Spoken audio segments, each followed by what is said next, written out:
Interviewing the institution. It can't hurt to ask. Teacher edition. Put your institution and your leadership team in the hot seat. For your own personal and professional safety, security, and sanity, here is a series of questions to ask if you are a prospective, incoming, or returning teacher in a private school setting. Things to consider. Treat this as a behavioral interview and make sure they give specific examples. Not abstract hypotheticals, but concrete, specific examples. Beforehand, understand your self-worth, your goals, and your bandwidth well enough to walk away if you get insufficient answers. And if you don't hear anything about specific processes, policies, or practices, then consider the responses performative, insincere, or duplicitous.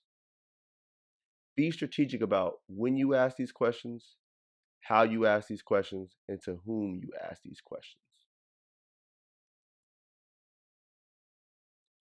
Equity and inclusion.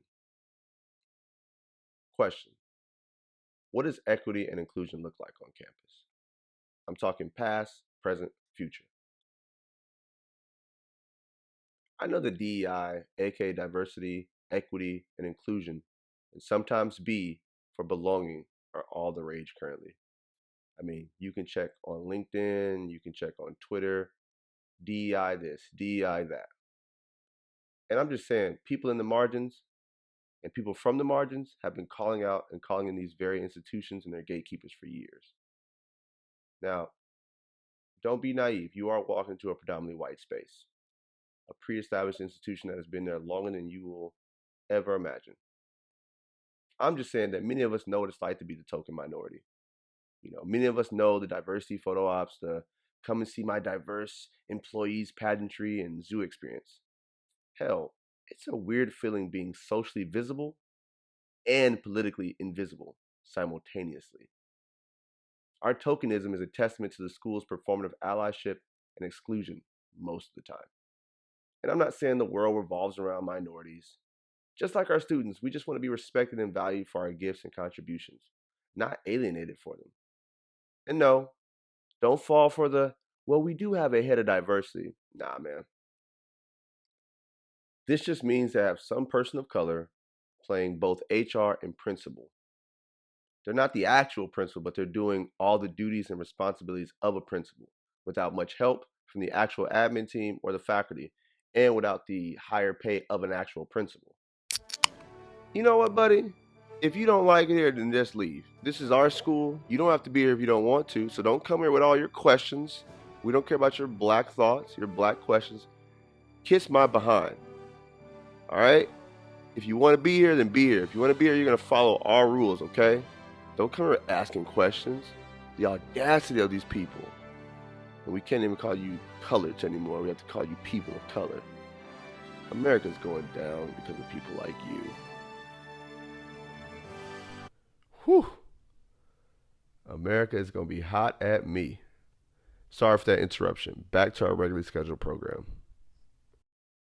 Plus, the faculty never really learns. They just kind of take their complaints and they look to this person to solve all the issues in their classrooms and boardrooms. It's a tough job for just one person to hold all that weight. And not everybody has the skill, the willingness, or the emotional bandwidth to be the Olivia Pope, aka the fixer of all diversity, equity, and inclusion issues. And if you really want to get spicy, ask them, so what does the school do during incidents of racial injustice over the last 10, 20, 30, 40 years, 50 years, 100 years, 200 years? And if they fumble and crumble with a response, just nod. Just know you'll probably be just some diversity placeholder until they find your replacement. And this has been part 1 of interviewing the institution. It can't hurt to ask. And we're talking about institutions, not individuals. And these are just my thoughts in black. Peace.